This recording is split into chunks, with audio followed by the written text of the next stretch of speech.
오늘도 좀 이렇게 시작을 해보려고 합니다.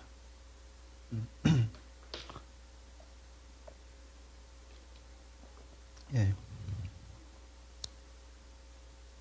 요게 보이시는지 모르겠는데 어쨌든 이 강의를 좀 대장정을 좀 이렇게 시작을 해보려고 합니다. 근데 요거 누가 좀 그려줄 수 있는 사람이 있으면 좋겠습니다. 요 구도대로 요 강의를 하기 위해서 목차가 좀 또 이렇게 있습니다. 자, 먼저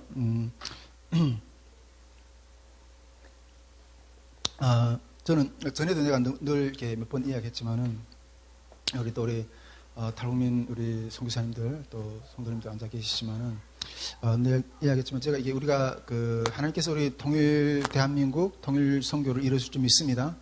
근데 이루어지려면 우리가 준비가 돼야 됩니다. 예. 근데 준비가 돼야 되는 것 가운데 저는 늘 이렇게 이게 이 강단에서도 몇 번 이야기했고 또 그랬는데 이게 두 가지가 우리가 이게 진리 안에서 두 가지는 꼭 준비돼야 된다 이렇게 생각합니다. 첫째는 우리 복음으로 먼저 준비돼야 됩니다. 할렐루야. 나중에 북한에 가서 우리 동포들도 다 하나님 형상으로 우리가 지원받았는데 우리가 죄인이 되어서 저주하려 했지만은 이제 예수 그리스도를 믿음으로 인해서 구원을 얻는 어떤 그러한 백성이 되어야 된다는 이런 복음으로 우리가 준비를 해야 됩니다. 근데 복음으로 준비한다는 게 이게 좀 단순하게 그냥 복음으로 이렇게 들리면 안 돼요. 이 복음의 이것도 한마디로 말하면 영적 싸움이거든요. 이 복음이라는 이 기독교 세계관하고 북한에도 온갖 시간이 주체 사상과 유물론 사상과 이런 것들하고 이게 싸워서 예수님도 우리 십자가에 못 박혀 죽으시기 전에 유대에 있는 율법사들과 이 당대 서기관들, 당대 학자들하고 최후 변론을 하셨거든요. 그리스도의 어떤 그런 변론을 하시니까 진리라는 것은 이 영적 싸움에서도 그렇고 이게 세관 싸움에서도 주님이 이기셨어요. 그런 것을 우리가 북한에 들어가 먼저 이 복음으로 준비되어야 된다는 거예요. 이 복음이라는 이 세계관하고 기독교 세계관은 온갖 유물론 사상, 주체 사상 이런 것들하고 싸워서 이겨야 된다는 거죠. 이것의 논쟁에서 일단 논쟁적인 면에서도 이겨야 된다는 거죠. 그리고 역사의 면에서도 하나님이 또 나타나셔야 되고 그리고 영혼 구원의 역사가 더 일어나야 돼. 이게 첫 번째 준비돼야 될 부분이고, 두 번째로 또 우리가 많이 간과하고 있는데 한 가지 준비돼야 될 부분이 있다고 생각해요. 그것은 왜 남북이 갈라졌는가? 네, 왜 남북이 갈라졌고, 갈라져서 남한은 어떤 체제 가운데 이렇게 살아가고 있고, 북한은 또 어떤 체제 가운데 살아가고 있는가? 우리는 왜 갈라질 수밖에 없었는가? 그리고 또 그런 것들에 대한 어떤 이 설명을, 그러니까 북한 사람이 또 한국 사람에 대해서 살아온 그 제도와 선택해서 걸어가는 그 길에 대한 이해를 해야 된다는 거죠.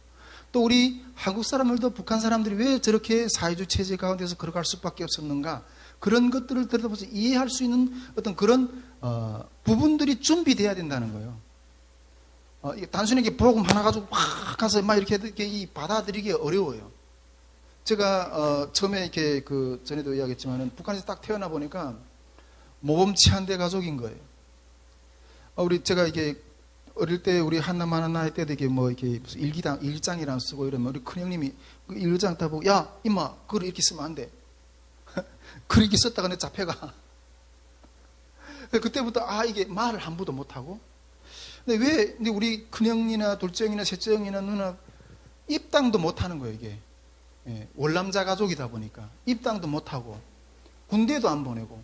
근데 우리 셋째 형 때부터는 군대를 보내더라고요. 저도 군대 가서 장애를 입었는데.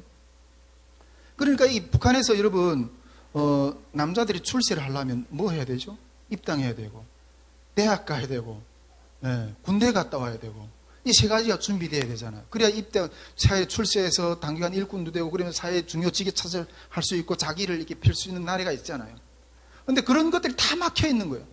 태어나고 보니까 내가 그런 거예요. 나도 뭔가 뭔가 해보고 싶은데 우리 가정이 어떤 이런 건 다 막혀 있는 거예요. 왜 나는 이렇게 이런 신분으로 태어났는가? 근데 보니까 우리 할아버지가 월남했어. 월남이란 게 뭐냐? 우리 한반도가 6.25로 인해서 전쟁에서 싸워가지고 체제가 분단되고 이렇게 있는 거예요. 근데 그러면 왜 우리 한반도는 이렇게 전쟁할 수밖에 없었는가? 이런 그 의문이 계속해서 일어났어요. 그래가지고 내가 이렇게 중국에서 한국에 와서야 비로소 그런 부분들이 이렇게 정립하는 어떤 그런 시간들을 가졌어요. 세계는 왜 이렇게 요즘에도 이게 이란하고 이라크, 미국 이렇게 지금 싸우고 있잖아요. 세계는 왜 이렇게 전쟁 속에서 이게 소용돌이 속에서 이렇게 서로 싸우고 죽이고 이렇게 하는 어떤 그런 구조로 되어 있는가? 그러다 나중에 결국 신학을 하면서 그것들이 정리되더라고요. 아, 인간은 죄인이기 때문에 서로 탐욕하고 빼앗고 이런 것들 가운데 이 탐욕의 제약이 결국 이렇게 서로의 어떤 이런 전쟁과 일어나는 어떤 주로 죽이고 지휘하는 어떤 이런 데까지 흘러갔구나. 이런 부분들이 정립이 되더라고요. 여러분, 이 북한에 들어가서 이제 통일 선교를 하려면 이 두 가지가 이것을 쭉 설명해낼 수가 있어야 돼요. 설명해낼 수가 있어요. 지난번에 내가 탈북민이냐 북향민이냐 그런 논쟁 토론회를 할 때도 우리 탈북민 목회자들조차도 이렇게 준비 안 돼서 너는 북한에 탈북을 해가지고 북한에서 우리 뭘 변절자라고 그러잖아요. 조국을 배반했다면서. 근데 그거에 대한 대답할 수 있는 정당한 대답할 수 있는 어떤 그런 설명을 할 수 있는 어떤 그런 이 정리가 안 돼 있어. 여러분, 우리가 나중에 북한에 들어가서 이렇게 그 복음을 전하려고 할 때 우리가 사는 이런 부분들에 대한 부분들도 충분한 설명할 수 있는 준비가 되어 있어야 된다는 거죠. 우리 한국에 와 보니까 이렇게 우파 좌파 다 진영 논리로 나뉘어져서 다 이러고, 우리 탈북민들 가운데도 요즘 내가 보니까 그 명칭 토론회를 하면서도 내가 더 절차하게 느꼈는데, 이 좌파적인 사고를 가진 사람이 얼마나 많은지 탈북민들 가운데서도 이런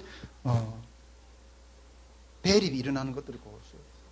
그래서 이 남북한 근현대사, 이 강의, 이걸 통해서 우리가 걸어왔던 길, 우리가 어떤 앞으로 걸어가야 될 길, 우리가 또 선택해야 될 제도, 그런 것들 가운데 우리가 무엇을 정확히 선택해야 되냐, 그런 것들을 쭉 조명을 해보려고 하는 어떤 그런 계획을 가지고 이 강의를 좀 준비하면서 이게 상당히 이렇게 방대한 분량으로 이렇게 나갈 것 같은데, 좀 이렇게 딱딱하고 때로는 좀 딱딱하고 이렇지만은 이걸 우리가 좀 다지고 접근해 나갈 때 우리 앞으로 제대로 된 무장, 제대로 된 답변, 이런 복음의 어떤 그런 전사로 준비될 좀 있습니다. 자, 그래서 일단 이런 순서로 이 전체 강의를 보려고 합니다. 개론, 그다음에 우리나라 역사, 남북한 분단 전까지 그런 내용들을 이렇게 볼 건데, 여기 그 한국 역사, 남북한 분단 전까지 요 시대를 이렇게 볼 거고, 이건 아주 그냥 간략하게 그냥 이렇게 쭉쭉 넘어갈 겁니다. 그렇고 기본적으로는 이 분단 이 상황, 이 개화기, 일제 통치 시기, 그 다음에 요 내용들 볼 거고, 그 다음에 이게 6.25를 통해서 이게 갈라져 가지고 남한이 어떻게 흘러왔고, 북한이 어떻게 흘러왔고, 또 앞으로 어떤 우리 사회를 선택해야 되냐, 이런 내용들의 강의를 좀 이렇게 보려고 하는데, 이 강의들을 전체적으로 보기 위해서 이런 단락을 이렇게 나눴습니다. 우리나라 역사와 남북한 분단 전까지, 그 다음에 국제 정세가 한반도에 끼친 영향, 이게 그 막스 레닌주의, 사회주의 공산주의 사상이 어떻게 이 일제 시대부터 또 이렇게 우리 한반도에 들어왔고 왜 우리가 분단되게 되는가, 그런 것도 구체적으로 볼 거고, 그 다음에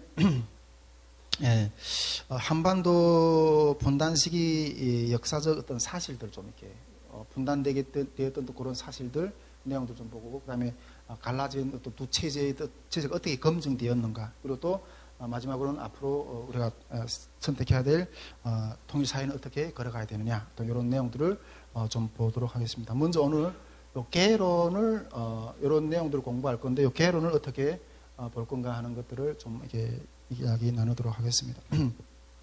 먼저 여러분, 우리가 이 역사 강의를, 방대한 강의를 하기 앞서 이 공부를 어떻게 할 건가 하는 것들에 대한 이렇게 먼저 그런 개론을 살펴보건데, 이 역사 강의를 하기 앞서 우리가 앞으로 공부하게 될 이 남북한 근현대사 역사를 어떻게 바라볼 것인가 하는 관점을 먼저 정립하는 게 중요합니다. 할렐루야. 이게 이번에 저는 뭐 이게 역사를 전공한 사람은 아니지만은 이게 좀 쭉 연구를 하면서 보니까 이게 역사가는 이게 심판자라는 어떤 그런 그 말들이 있더라고요. 그러니까 역사 흘러온 것들을 이렇게 뭐가 옳았고 뭐가 틀렸고 이런 것들을 이렇게 분석하고 판단하는 사람이기 때문에 이 심판가라고도 이렇게 일종은 또 이 이야기를 합니다. 근데 여러분, 앞으로 우리가 많은 사건들을 다룰 건데 그것들을 판단할 기준을 먼저 탑재하는 게 중요합니다.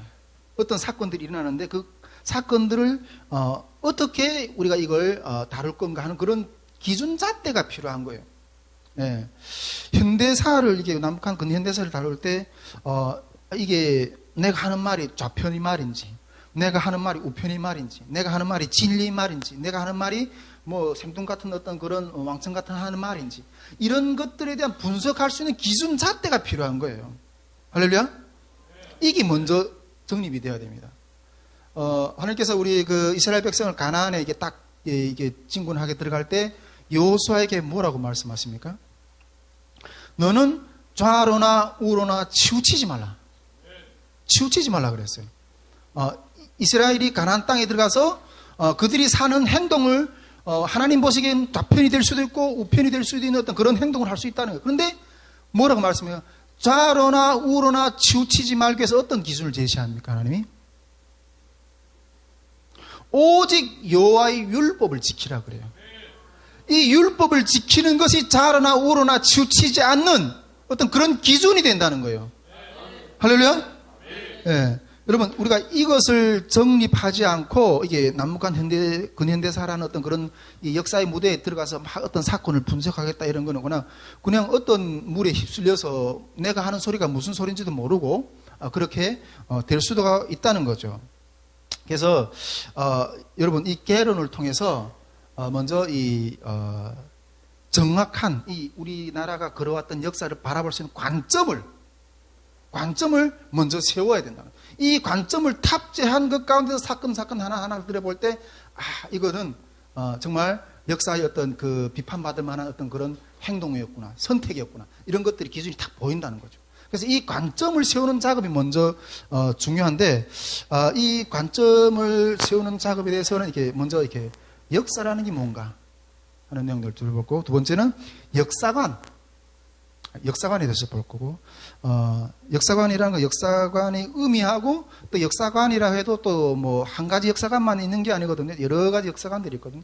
그런 역사관들에 대해서 이렇게 좀 보려고 하고, 그 다음에 역사 인식론에 대해서 좀 또 들여다볼 거예요. 그렇다면 이 역사관을 가지고 이 역사를 어떻게 인식해야 되냐? 이건 해석학적인 어떤 측면이 들어갈 수 있는데, 인식론도 상당히 중요한 거예요. 네. 인식론에서 내가 주관적으로 이 사건을 분석할 건가, 아니면 객관적으로 분석할 건가, 상당히 논쟁들이 많아요. 이 사건을 어떻게 인식할 건가. 우리 근대현대사를 들어볼 때, 식민사관이라든가, 무슨, 여러 가지 사관들이 많거든요. 어떤 하나가지 사건들. 그러니까, 어떻게 이 사건들을 인식하며 나갈 건가 하는 것들이 중요하다는 거죠. 자, 그 다음에, 그러면 이 세계 가운데 이 역사를 바라보는 이 관점을 어떻게 흘러왔는가? 세계가 그러면 그 역사 가운데 어떻게 흘러왔는가? 역사를 어떻게 바라보는 어떤 그런 발전 단계를 걸어왔는가? 그것들을 먼저 조명하는 것도 중요해요. 자, 그 다음에 우리 한국 역사관이 어떻게 흘러왔는가 하는 것들을 또 살펴보는 것도 중요해요. 예. 세계가 어떻게 역사를 바라보는가 하는 것들에 대한 흐름을 이해하는 것도 중요하고, 그 다음에 우리 대한민국의 역사 교육이 어떻게 흘러왔는가 하는 이 감을 들어보는 게 너무너무 중요해요. 제가 이게 쭉 살펴보니까 완전히 이 대한민국 국민 이 교육 자체가, 학생들 교육 자체가 아주 그냥 민족주의적 사관, 그리고 이 민족주의적 사관이 뭐라는가 하는 것도 앞으로 이야기하겠지만은 아주 좌편향적으로 이게 학생들 자체를 그렇게 교육을 해요. 예. 그 역사 흐름을 보고, 자, 그러면 이러한 총체적인 어떤 이 개념들을 보았다면 개념과 그 개념들을 이렇게 펼쳐갔던 세계 우리 대한민국 역사의 관점들을 보았다면 그렇다면 우리가 가져야 될 역사적인 관점은 어떤 것들을 선택해야 되냐 이런 것들을 살펴보고 그 다음에 마지막으로 남북한 근현대사 공부를 그러면 우리가 어떤 방법으로 진행할 건가 이런 식으로 이렇게 좀 공부를 해보려고 합니다. 자, 오늘은 먼저 역사란 무엇인가 하는 것들을 한 달 먼저 이어서 보도록 하겠습니다.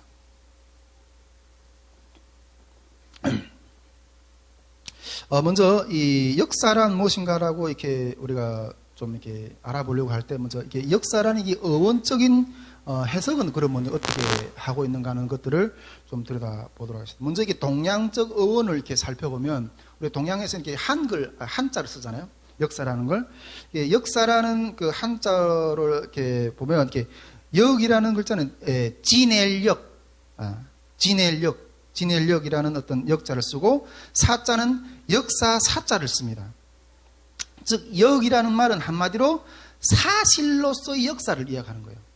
사실로서의 역사라는 의미고 그리고 또 옛날에 벌어졌던 일들을 그대로 옮기는 것을 말해요.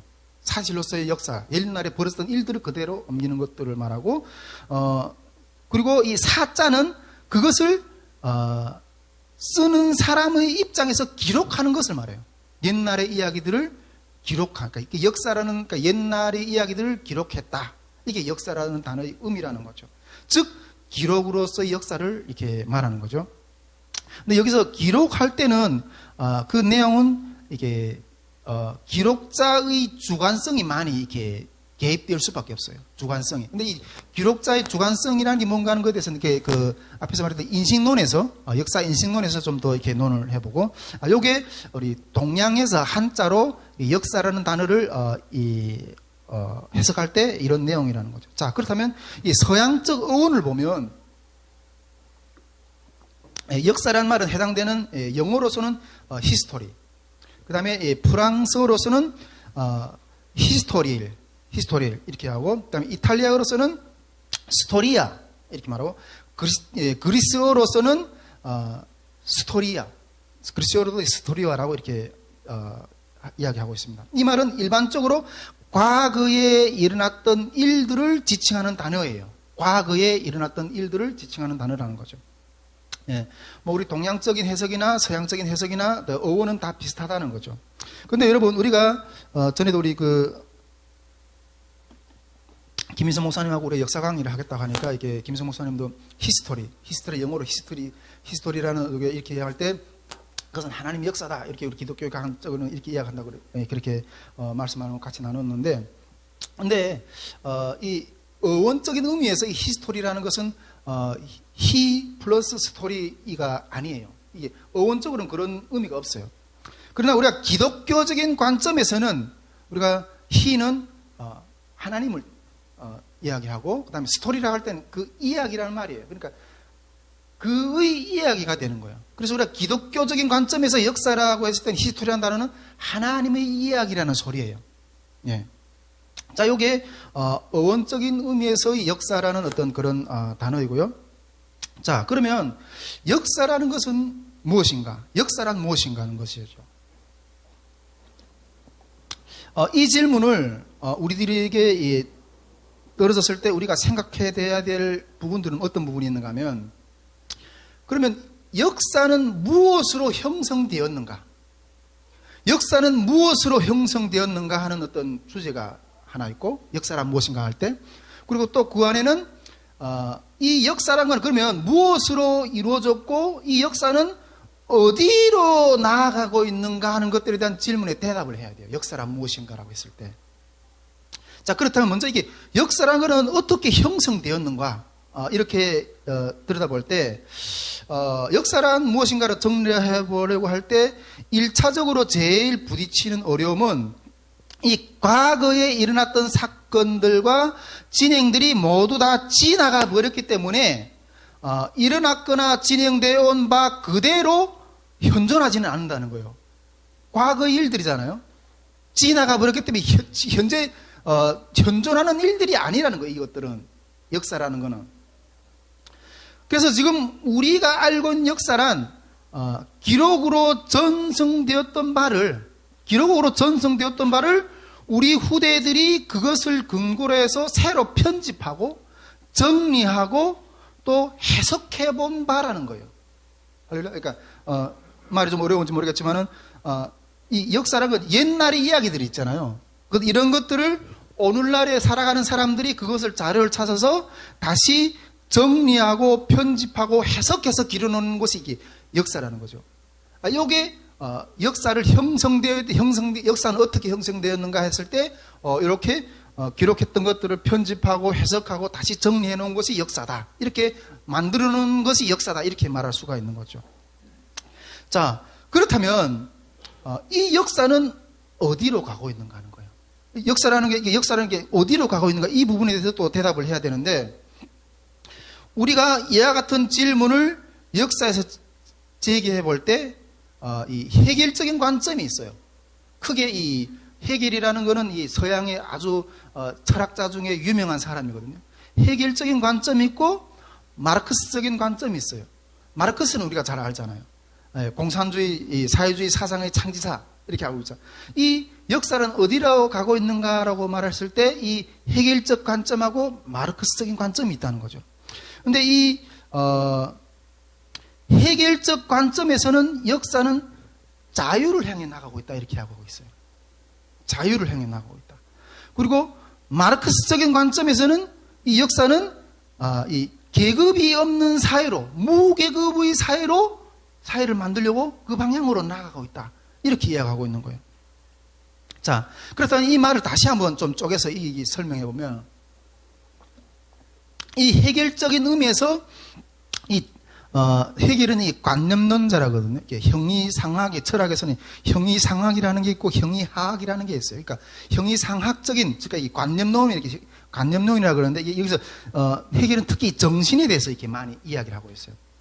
이 해결적인 의미에서 이 정신은 자유를 의식해서 나아가는 과정이다 이렇게 말하고 있어요. 역사라는 것은 이 정신이라는 게 자유를 향해서 나가는 과정이다 이렇게 이야기하고 있는 거예요. 여기서 나중에 우리 그 해겔이 사관에 대해서 좀 더 볼 수 있겠지만은, 여러분 인간에게 있어서 자유라는 건 너무너무 소중한 겁니다. 할렐루야. 예. 제가 이렇게 한국에 보니까 너무 자유롭게 살기 때문에 이 자유가 얼마나 소중한지 이 시대 사람들 잘 모르는 것 같아요. 너무 자유로우니까 자유를 방종하고, 그 자유를 우리가 남용했을 때, 그 자유를 제대로 지키지 못했을 때 얼마나 큰 어떤 그런 이 어려움이 오는 어떤 그런 것인지 맛을 모르기 때문에, 저도 하도 너무 외치다가 이게 이 마이동풍 들리지 않으니까 속으로 웬만해서 그냥 포기했어. 나는 이제 뭐 다 살아봤으니까 이제는 죽어도 별 원이 없다. 우리가 경험해서 정말 피로써 얼마나 자유가 소중한지 너는 깨닫지 못하겠으면 한번 두드리 맞아보고 정신 차려봐라. 어떤 때는 한쪽으로 이런 마음까지 들어요. 하도 이 자유의 소중함에 대해서 모르니까. 북한에서 이 자유에 대해서 너무너무 이렇게 갈급하고 이런 것들을 경험해봤기 때문에, 그래서 제가 이 해결은 그래, 인간 정신이 자유를 향해서 나가는 것이다 이렇게 이야기하고 있거든요. 역사라는 것은, 역사의 종점은 자유를 향해서 나가는 것이라는 거 이렇게 말하는데, 저는 어떤 면에서 일부분 이 역사의 목적 방향은 자유를 향해 나가는 것이다 하고 말한 이 해결의 관점에 대해서 일부분 저도 수용을 해요. 수용해요. 근데 이 역사의 방향이 자유를 향해 나가는 것이다 하는 어떤 이 말의 내용에 대해서 나중에 그 사관을 하나하나 짚어볼 때 더 깊이 좀 더 나누고, 오늘은 여기까지 좀 이야기하고, 자, 해겔은 이렇게 이야기했어. 역사는 자유를 향해 나가는 것이다. 이렇게 이야기했어. 그렇다면, 그 해겔적 관점하고 대립되는 어떤, 관점이 있거든요. 그 해겔적인 관점하고 대립되는 관점은 이게 물질주의적인 사관의 어떤 그런 관점인데, 이것이 마르크스주의자라고 그랬잖아요. 이 마르크스는, 역사라는 것은 인간이 빈곤으로부터 또 물적인 속박으로부터 벗어나고자 하는, 물질적인 속박으로부터 벗어나고자 하는 어떤 그런 노력이라는 거예요. 여러분, 우리가 이게 물질이 없으면 얼마나 이게 좀 고달프고 이런 생각을 해요. 저도 이 가장이 딱 되고 보니까 어떻게 하면 이 가정을 먹여 살릴까? 이 무게라는 게 이게 장난이 아닌 거예요. 근데 이 해결의 관점에서는 이 마르크스 관점, 이 빈곤, 물질이 속박에서 벗어나려고 하는 역사는 그것으로 향해 나가고 있다. 이렇게 이야기하고 있는 거예요. 예. 요컨대 경제적인 속박을 강요하는 계급적인 예속의 상태를 타파하는 과정이라고. 이게 물질적인 이런 것들은 이게 계급이 있다고 그러는데, 계급이 높을수록 물질이 풍요하고 계급이 낮을수록 물질이 빈곤하다는 거죠. 근데 이런 것들을 타파하면서 나가는 과정이라고 이 마르크스는 이렇게 이야기를 하고 있는 거예요. 자, 해결은 자유다. 마르크스는 빈곤에서의 탈출이다.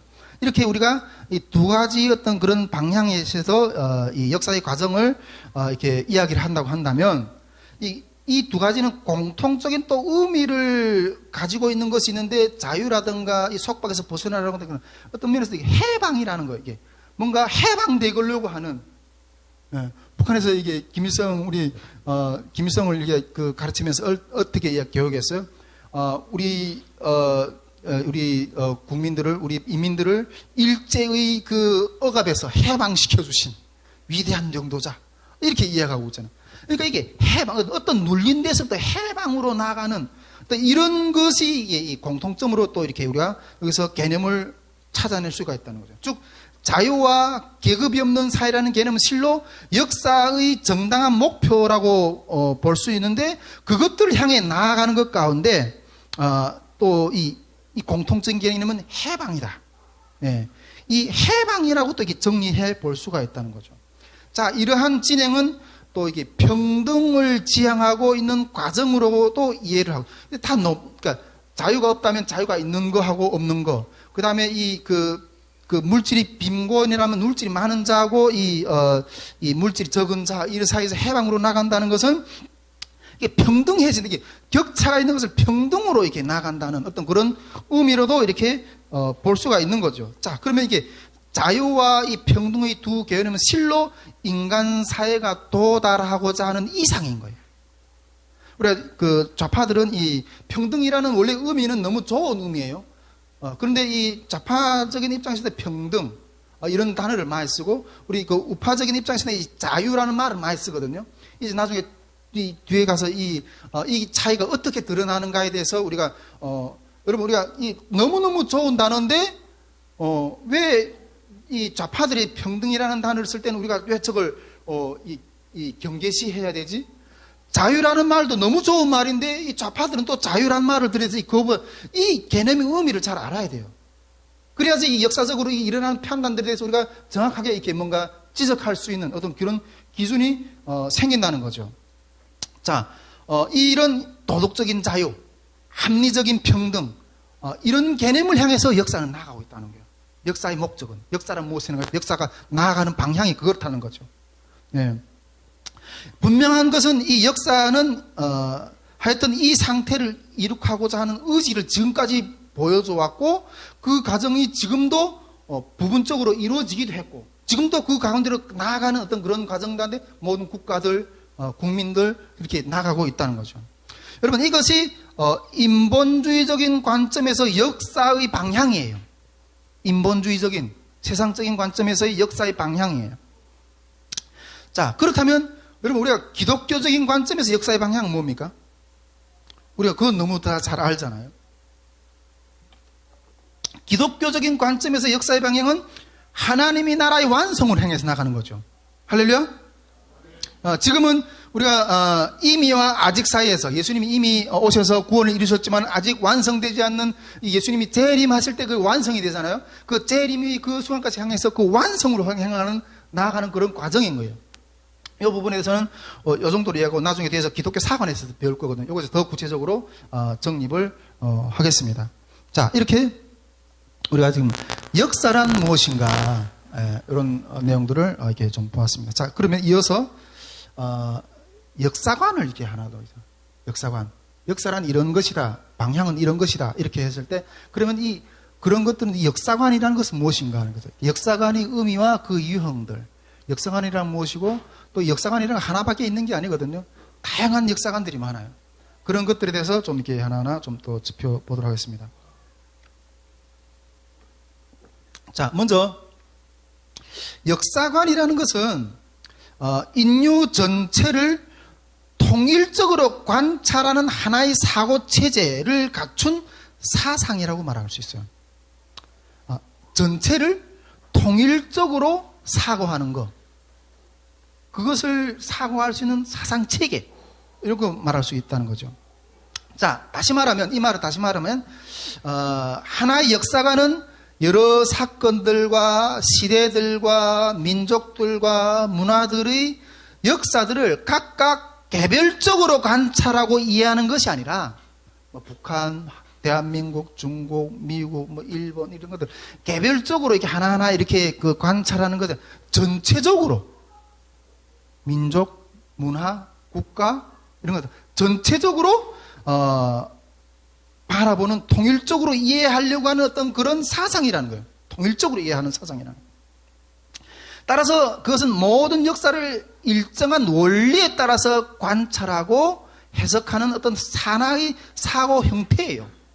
중국을 어떤 해석할 때도 요 관점으로 해석하고, 또 미국을 해석할 때도 요 관점으로 해석하고, 북한을 해석할 때도 요 관점으로 해석하고, 어떤 따로따로 있는 게 아니라 전체적으로 이 원리를 가지고 하나를 해석하는 그런 것이 사관이라는 거예요.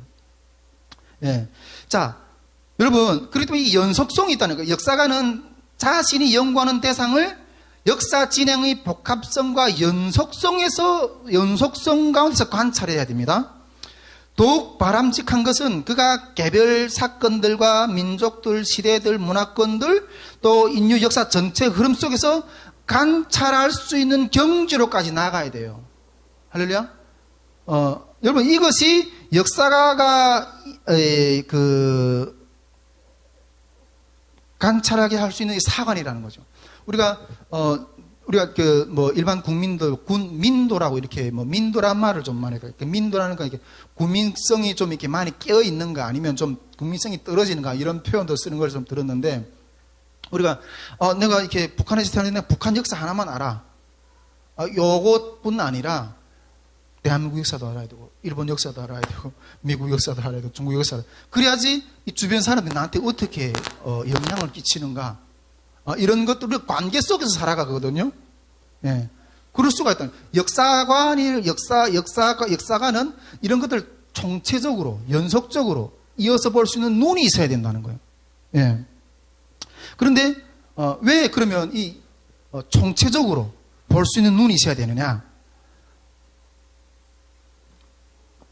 그렇지 않고, 만약 우리가 개별적으로 취급하잖아요. 난 북한 사람이면 북한 역사만 알면 되지. 난 한국 사람이면 한국 역사만 알면 돼. 북한이 필요해. 이 개별적으로 알려고 했을 때 어떤, 그러면, 이 한계, 또 어떤 이런, 이 오류가 일어날까요? 보통, 일반적으로 역사 연구에서는 하나의 역사관의 근감이 없이 개별 사건을 개별적으로 취급하려고 하는 경우들이 많이 나타나요. 예, 개별 사건을, 만약 우리가 우리 일제의 어떤 그런 침략을 받아서 30년 이런 이 통치를 받았잖아요. 이게 또 나중에 할 때 엄청나게 민감한 주제들인데, 요거 하나만 파고 들 때는 있잖아요. 이 주변에서 이것이 이렇게 될 수밖에 없었던 이런 역사적 흐름과 배경과 이런 것들 총체적인 이해 가운데서 이 일제 식민 통치를 이해를 하는 어떤 그런 거 할 때 뭔가 좀 시견이 넓혀질 수 있는데, 다른 것은 다 거들거들이 딱 잘라버리고 요걸만 딱 했을 때 어떤 오류가 빠질 수 있겠는가 하는 거죠. 그 사건 하나는 친밀하게 분석할 수는 있어요.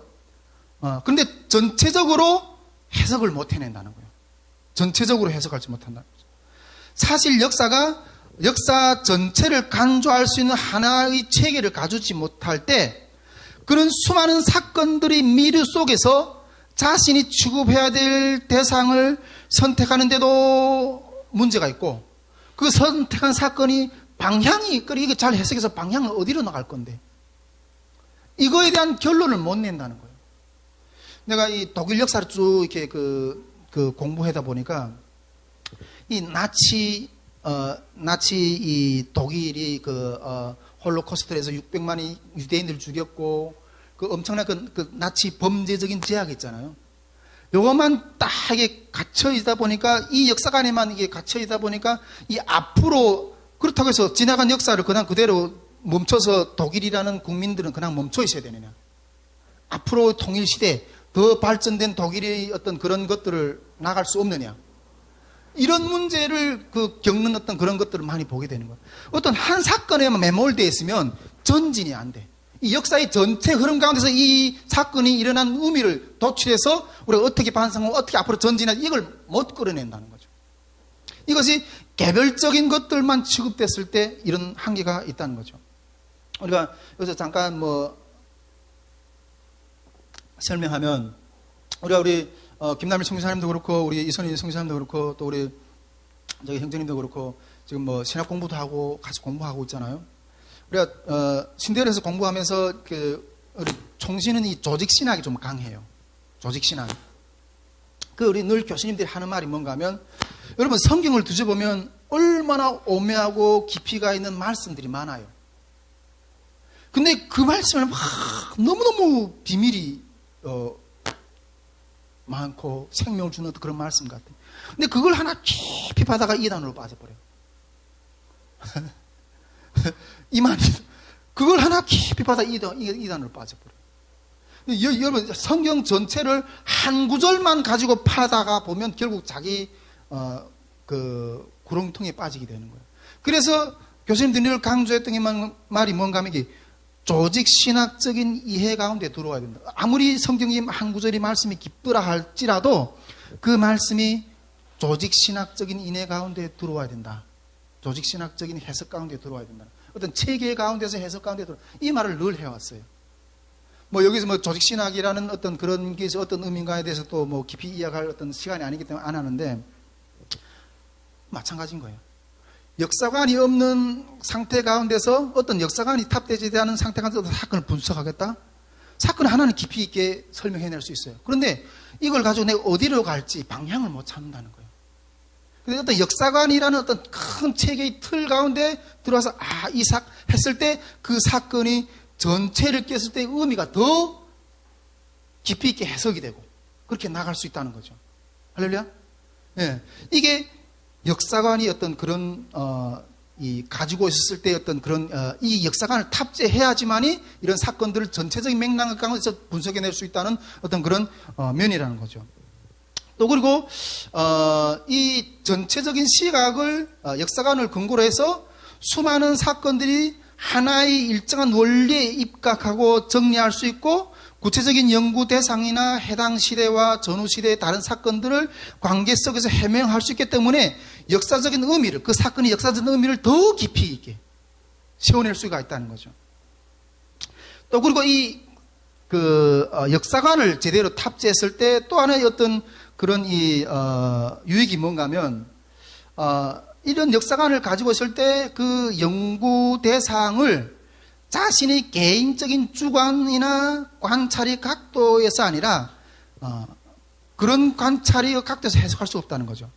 우리가 어떤 역사관을 탁 탑재하는 가운데서 있게 되면 내가 이 사건을 딱 봤는데 이 사건은 이 내용이야.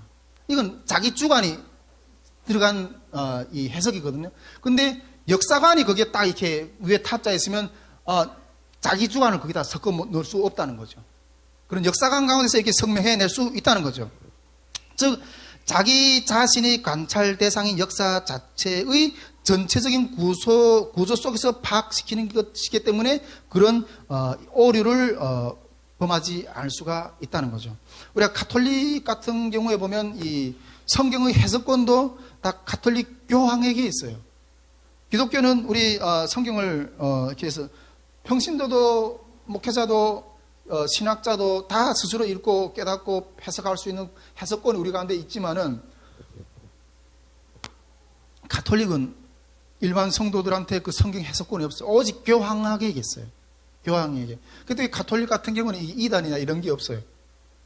네. 그러니까 이게 어떤 면에서는 그런 하나의 정치 체계를 만든 거예요. 정치 시스템을 만든 거예요. 자, 이게 바른 역사관을 탑재했을 때 이런 유익이 있다는 거죠. 근데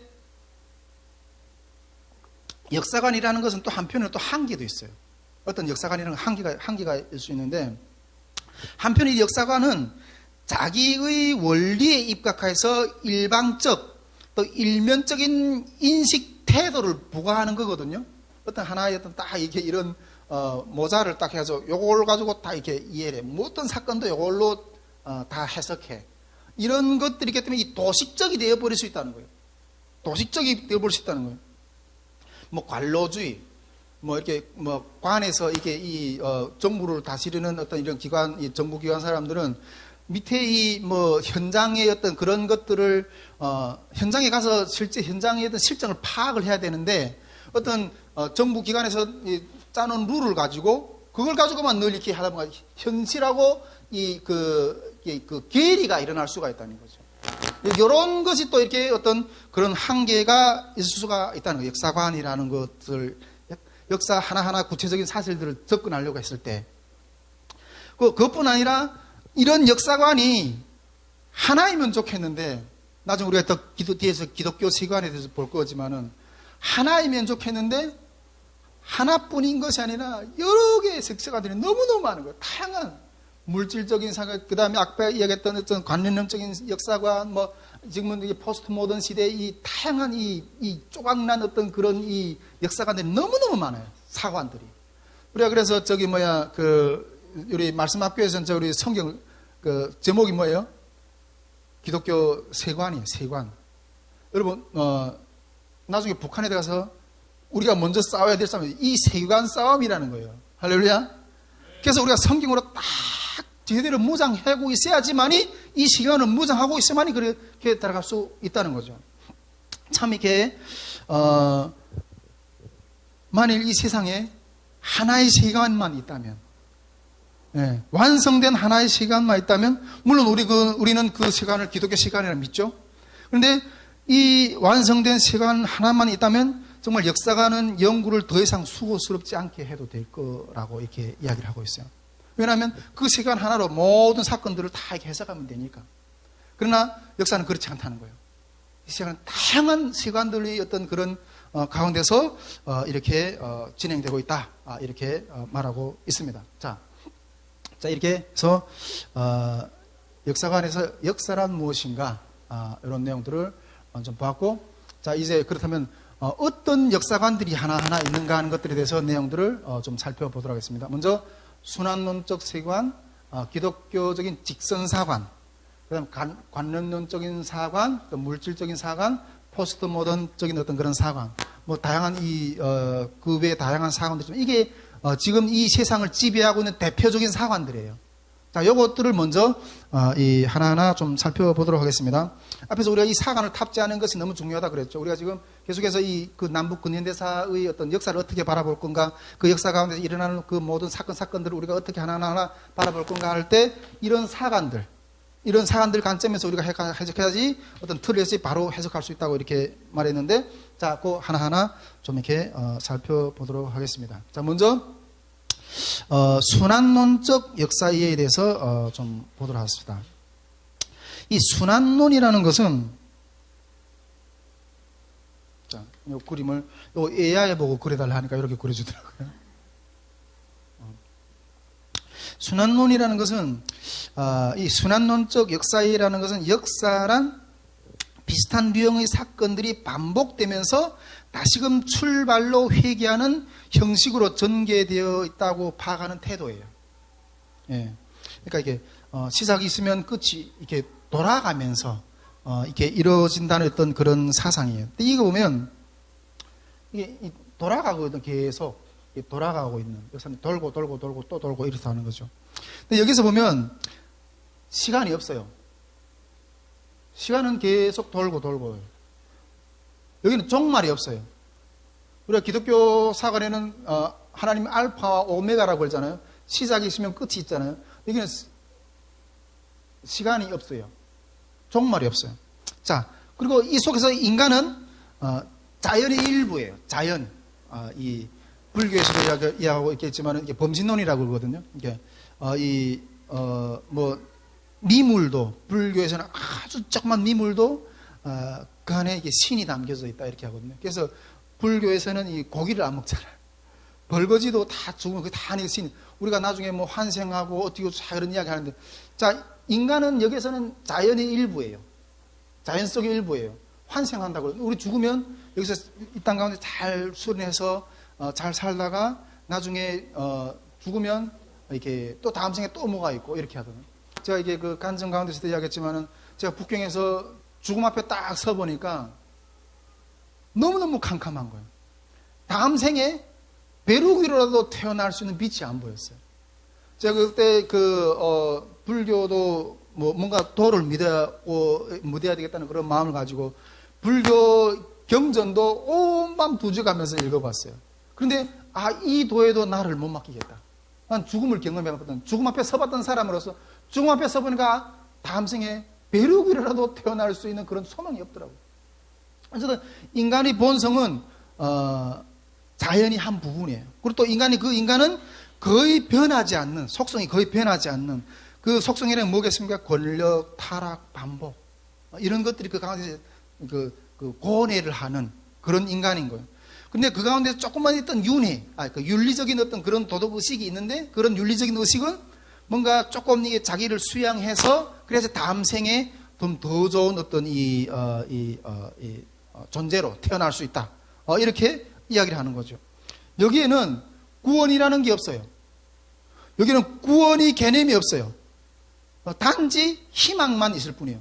다음 생에 내가 조금 열심히 잘 이러면 다음 생에 지금 이 생에서는 내가 이렇게 이런 이 불우한 어떤 그런 처지로 태어났지만 다음 생에는 내가 정말 멋있는 사람으로 태어날 수 있을까? 이런 희망을 주는 거예요.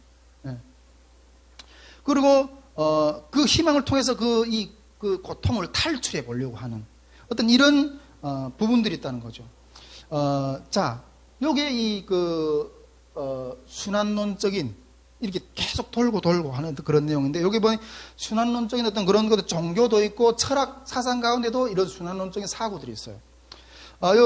종교들 가운데는 힌두교, 인도의 힌두교, 불교, 도가 사상도 이 순환론적인 어떤 그런 사고를 가지고 있어요. 노자라든가 장자라든가 다 이런 순환론적인 어떤 그런 사고를 가지고 있어요. 자, 먼저 그러면 여기서 조금 더 우리가 앞으로 계속해서 이 역사의 관을 들어볼 때 이 서양에서 나오는 역사관들이 많이 흘러나오기 때문에 이 서양에서 그러면 이 순환론적인 그 역사의 흐름이 어떻게 전개되었는가 하는 그런 내용들을 조금 더 짚어보면 고대 그 서양에서는 이 순환론이 이런 역사 이래를 제일 처음 역사다운 역사를 썼던 이 헤로도투스라고 있어요. 헤로도투스. BC 예수님이 태어나기 전에 한 몇백 년 전에 태어났던 사람이에요. 그리고 그 고대 그리스라면 이게 스토아 철학 학파라는 게 있어요. 이게 엄청난 어떤 고대 지금은 이 그리스 가면 엄청 이게 유럽사에서 그리스는 아주 좀 이렇게 낙후하고 이랬지만 고대 그리스는 엄청난 학문이 발달하고 물질 문명이 발달했던 어떤 그런 나라였어요. 예. 근데 그 그리스에서 이 헤로도투스와 이 스토아 학파 이런 사람들이 순환론적인 사고를 가지고 있었어요. 이 고대 어떤 이 순환론적 사고의 몇 가지 특징이 있는데 앞에서도 뭐 간단히 이야기했지만은 다시 좀 정리해서 이야기하면 첫째로는 그것은 역사 진행은 인간의 생애를 겪는 과정에 따라서 사고하는 측면이 있어요. 첫째는 요 순환론 사고에는 즉 순환론은 이게 여러 민족들과 국가의 역사들을 이게 흥기가 있고 또 번영기가 있고 또 몰락하는 이게 흥기가 있다면 이렇게 흥기 재생하고 이게 성장하고 번영기가 있다면 붕괴하는 이런 식으로 보았다는 거죠. 이 시고는 이렇게 모든 민족들과 국가들이 다 이렇게 이렇게 발생하고 흥기가 있고 성장하고 몰락하고 국가들은 다 이렇게 움직이고 순환한다는 거죠. 그런데 이러한 사고는 어떤 것을 본따왔는가 하면 이 개인의 삶이 출생하고 성장하고 성숙하고 노후가 되는 이런 과정을 어김없이 거치는 것처럼 모든 국가들도 이렇게 하는 로마 제국이 처음에는 이렇게 팍스 로마나라고 하잖아요.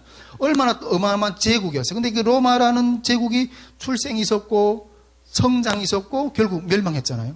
근데 이런 것처럼 또 미국이라는 어떤 그런 이 팍스 아메리카나라고 하잖아. 근데 미국이라는 게 이 성장했다가 또 이제 지금 엄청나게 엄청난 힘을 가지고 있지만 지금 중국하고 G2라고 해가지고 지금 이게 이 대길 가운데 있잖아요. 근데 또 어느 날 순간에 미국이라는 어떤 그런 나라도 이게 몰락하는 어떤 그런 과정을 거쳐간 이 순환론적인 사고로 본다면 미국도 이제 어느 순간인가 이렇게 몰락하는 어떤 그런 시간이 온다는 거죠.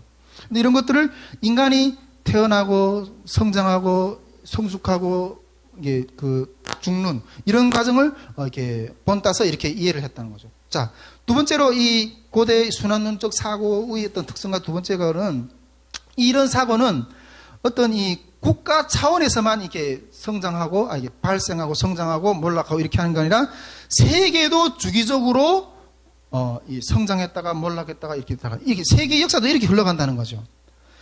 이 헤로도투스에 의하면 기원전 8세기 이게 헤시오도스에 의하면 역사는 이 금의 시대, 은의 시대, 청동기 시대, 영 시대, 철의 시대 등 이렇게 5개의 시대로 이렇게 구분해요. 5개의 시대로. 우리가 이게 요게 보면 어떤 사관하고 비슷합니까? 저기 우리 세대주의적인 어떤 세대주의는 역사를 이렇게 구분해 놓잖아요.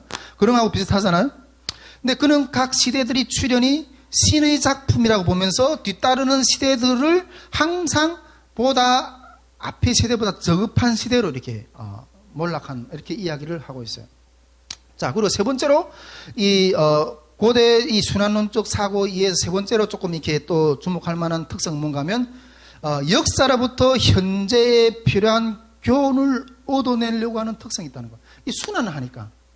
그러니까 전에 있었던 것이 또 있고 있었던 것이 없어지고 그러니까 순환을 하니까 옛날에 어떤 진행된 사건을 통해서 지금 시대의 교훈을 얻으려고 하는 그런 관점들이 있다는 거예요. 여러분 우리가 그런 특성들이 있다는 거예요. 여러분 우리 역사를 왜 배웁니까? 역사를 이해하는 사람들은 보통 지나간 역사를 통해서 우리는 교훈을 얻어야 된다. 우리가 다시는 일제의 식민한 치하 아래서 빠져서는 그렇게 노예적인 삶을 살아서는 안 된다. 그런 역사를 보면서 그런 교훈들을 얻으려고 이렇게 역사를 계속 강조하는 말이 있잖아요. 근데 이게 이 순환론적 사고 안에는 이 지나간 역사를 통해서 교훈들을 새로운 시대들이 교훈을 얻어야 된다. 이런 특성들이 있다는 거죠. 자, 이것이 고대의 순환론적 사고 안에서 있는 특성들이었어요. 자, 그리고 중세, 고대 시대, 또 우리가 역사를 공부하면 고대, 중세, 근대, 현대 이렇게 들어오잖아요. 시대 구분들이 있는데, 이런 순환론적 사고가 고대에는 이렇게 이런 방법으로 이런 사고를 봤던 중세 시대는 그러면 이 순환론적 사고로 역사를 바라보는 그런 것이 없었는가? 이렇게 봤을 때, 여러분, 중세는 여러분, 로마가 기독교 국가로 이렇게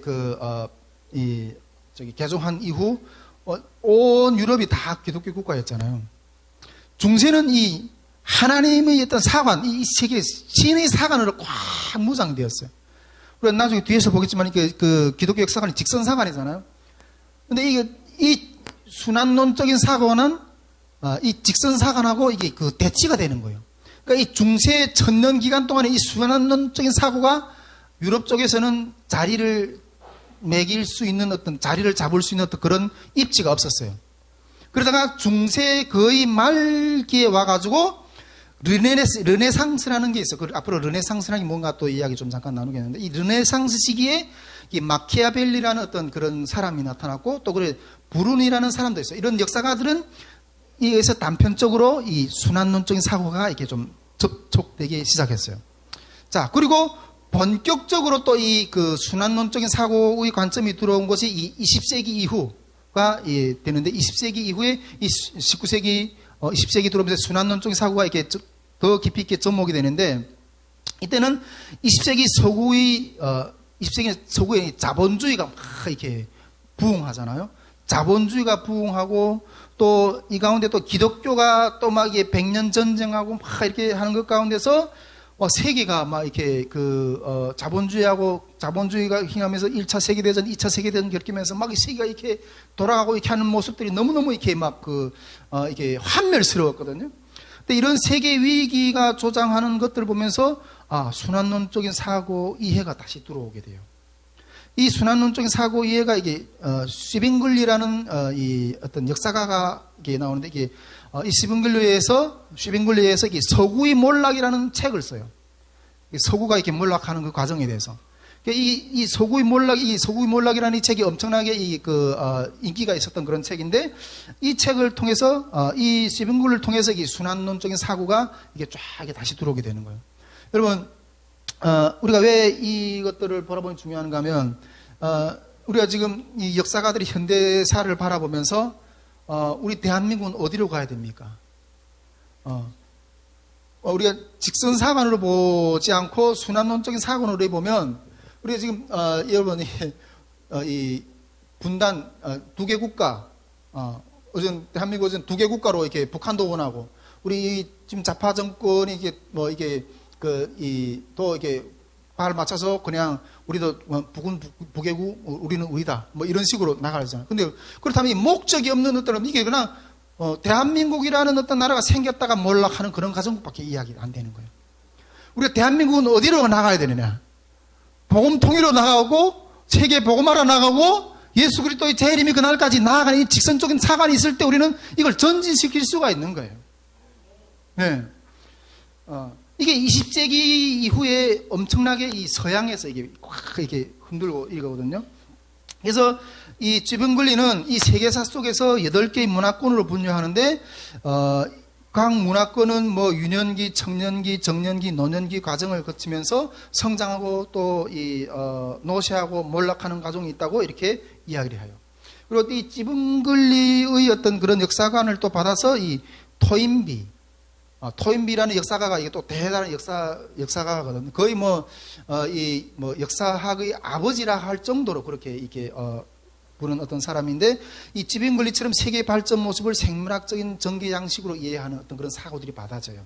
그래서 보면 이런 순환론적인 사고로 이해하는 어떤 이 철학가들, 역사가들 가운데는 뭐 비코, 니체, 슈빙글리, 뭐 토인비 이런 사람들이 이렇게 포진하고 있는 거예요. 포진하고 있는.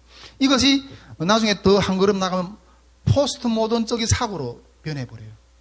완전히 이 전체주의적인 어떤 그런 유일사관 이런 것들은 다 진리로 다 쪼개버리고 이런 것들이 이렇게 나가. 이거는 개별을 주목하거든요. 이 순환적 사관 가운데서 이게 조금 어렵긴 한데, 우리가 이 기독교적인 이 결정론이거든요. 우리는 역사는 끝이 있다. 결정론적인 사관을 이렇게 지키려면 우리가 지키고 있는 사관이 뭐고, 또 이 세상이 우리에게 들어오려고 하는 이 학문으로서의 어떤 그런 생각들이 뭔가, 이런 것들이 이런 뿌리를 가지고 있다는 거죠. 할렐루야? 예. 오늘은 뭐 여기까지 하고, 이 뒤에서 이게 우리가 이제 기독교 역사관에 대해서 이제 배울 거예요. 그러면 우리는 이 직선사관이라는 게 뭔가? 이 직선사관에서 하나님의 나라는 뭐고, 이 세상 나라는 그러면 어떤 역사인가? 또 이 관념론적인, 물질론적인, 이 포스트 모던적인 이런 사관. 여러분, 이걸 구체적으로 우리가 이해를 해야 돼요. 우리 주변에서 우리와 같이 교제하고 있는 사람들의 생각의 마인드가 과연 어떻게 이 세상을 바라보고 있는가 하는 것들의 마인드가 다 이렇게 있다는 거죠. 요것들을 구체적으로 우리가 이게 이해를 하고 들어갔을 때, 우리 대한민국 역사 들어가서 볼 때 그 갈래가 뭐예요? 우리가 지켜야 될 이 기둥이 뭔가 하는 것들을